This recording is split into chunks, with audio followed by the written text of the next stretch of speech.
Hello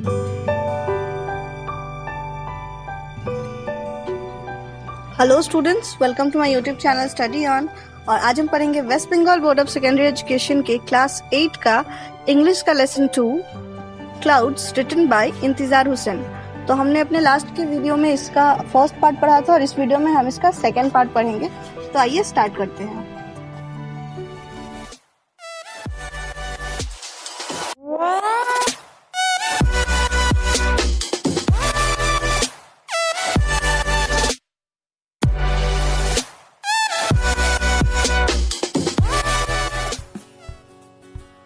His mother was the first he had asked in the morning, अम्मा जी where have the clouds gone?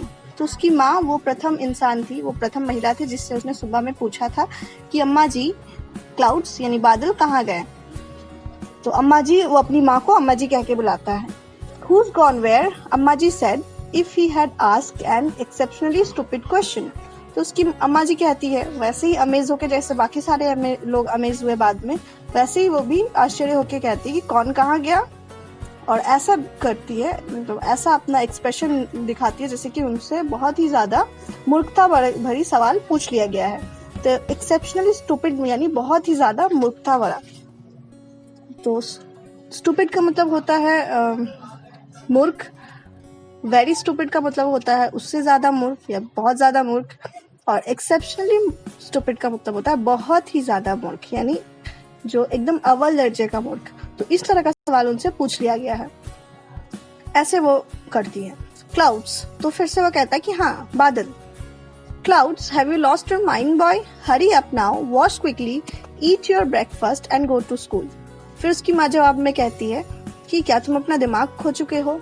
Lost your mind यानी दिमाग का संतुलन खो चुके हैं, पागल हो चुके हो। हरी अप यानी जल्दी करो, वॉश क्विकली जल्दी से अपना हाथ पैर धो, eat your breakfast and go to school खाना खाओ और स्कूल जाओ। Dejectedly he washed his hand and face, ate his breakfast and left home. तो डिजेक्टेडली यानी उदास होकर वो अपना हाथ पैर धोता है, फेस धोता है यानी चेहरे को धोता है और फिर ब्रेकफास्ट करके घर छोड़ देता है। घर छोड़ने का मतलब वो स्कूल के लिए निकल जाता है। But the question still haunted him, where did the clouds go? तो अभी भी उसे वो सवाल जो है परेशान कर रहा है कि बादल कहाँ गए।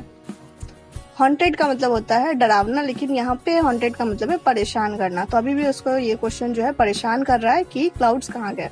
He remember what he had seen the night before, clouds gathering in the dark sky.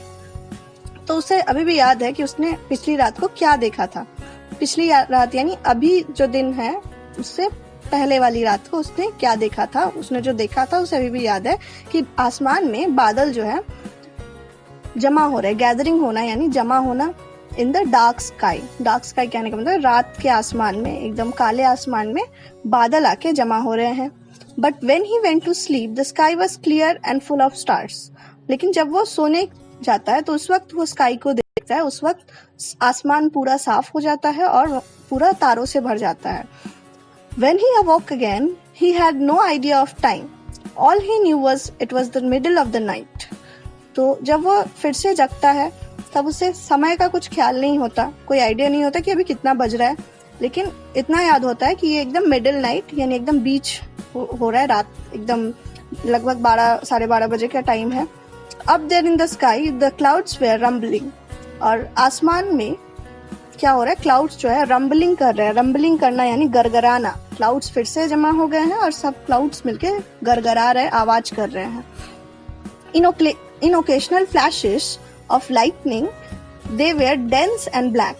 और कभी कभी बीच में जब ओकेशनल फ्लैशेस हो रहा था, ओकेशनल फ्लैशेस कहने का मतलब है जब बीच बीच में बिजली चमक रही थी तो वो देख पा रहा था कि जो क्लाउड्स है वो बहुत ही काले हैं, बहुत ही डेंस यानी बहुत ही गहरे, और ब्लैक यानी बहुत ही काले जो क्लाउड्स है भरे हुए। It looked as if it will be raining. तो उसने सोचा कि शायद ऐसा हो सकता है कि इतने काले बादल आके जमा हुए हैं और लाइटनिंग भी हो रहा है और इसके साथ ही जो है बहुत ही डेंस भी है, तो हो सकता है कुछ देर में बारिश हो। तो ऐसा उसने सोचा था। Rain will have ruined his sleep, he knew. और उसे ये भी पता था कि अगर बारिश हुई तो उसका जो नींद है वो खराब हो जाएगा। When he got up in the morning, he was amazed. The sky was clear and empty.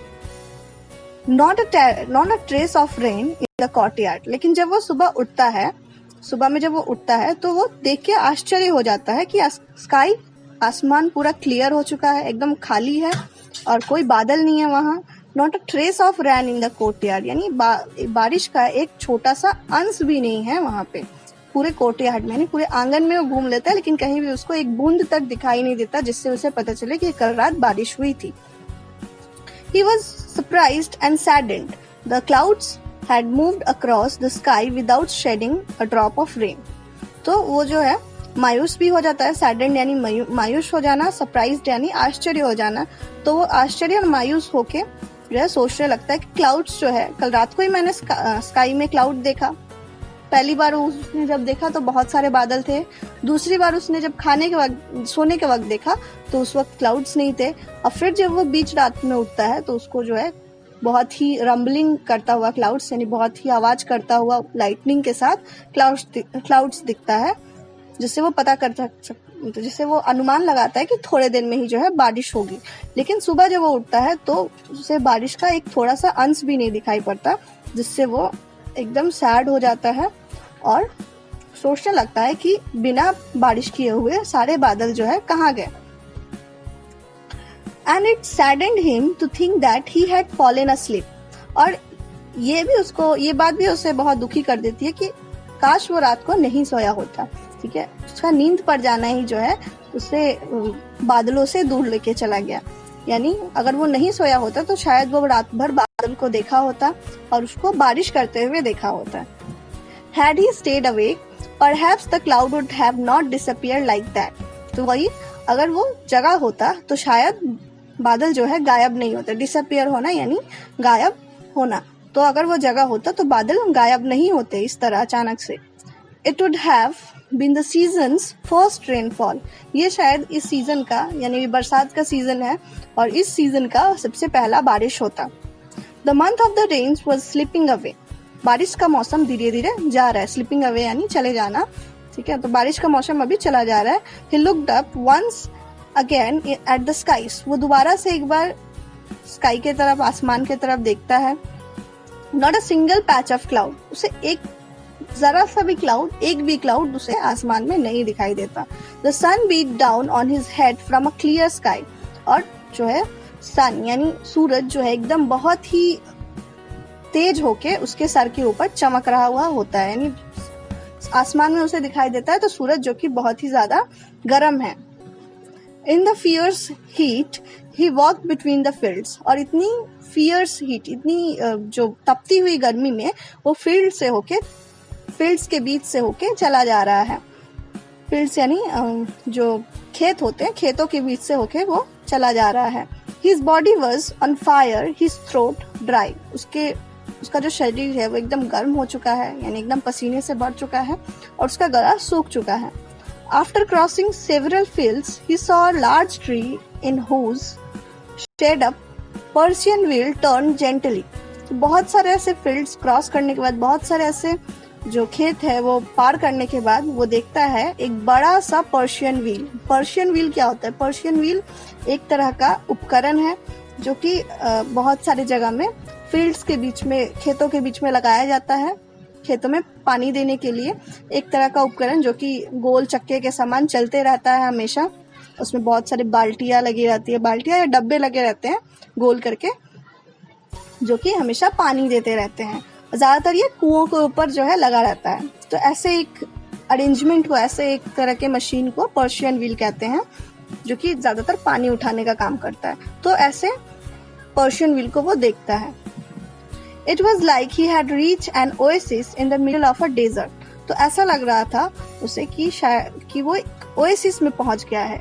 एक डेजर्ट के बीच में, यानी एक बहुत ही बड़े मरुस्थल के बीच में उसे एक ओएसिस दिख गया है. ओएसिस यानी मरुस्थल के बीच में कहीं कहीं जो है थोड़ा बहुत पानी का जगह रहता है, पानी रहता है और उसके आसपास जो है हरे भरे पौधे रहते हैं, खजूर के पौधे. तो ऐसे जगह को ओएसिस कहते हैं. तो उसे भी यहाँ पे इस बड़े बड़े फील्ड्स के बीच में, इतनी गर्मी के बीच में जो है एक ओएसिस दिख गया है. He reached the shelter of the tree and splashed the cool water from the Persian wheel on his dusty feet. तो वो उस पेड़ के नीचे पहुंच जाता है, शेल्टर यानी छाया में, पेड़ की छाया में पहुंच जाता है और उस पर्शियन व्हील से थोड़ा सा पानी निकाल के अपने डस्टी फीट पे डालता है.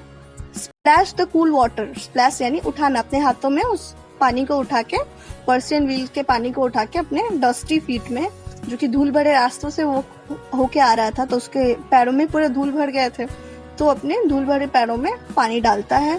Then he washed his hands and face and drank his fill. फिर वो अपने मुंह हाथ पैर को धोता है और फिर ड्रैंक हिज फिल यानी जितना उसे मन करता है उतना वो पानी पी लेता है उसमें से. तो फिल यानी जितना भी उसे जितनी उसे प्यास रहती है उतना वो पानी पी लेता है. तो ये था हमारा यूनिट 2. अब हम नेक्स्ट वीडियो में इसका यूनिट 3 पढ़ेंगे. वीडियो को लाइक कर दे, चैनल को सब्सक्राइब कर दे और हमें टेलीग्राम पे भी ज़रूर फॉलो कर लें. Thank you.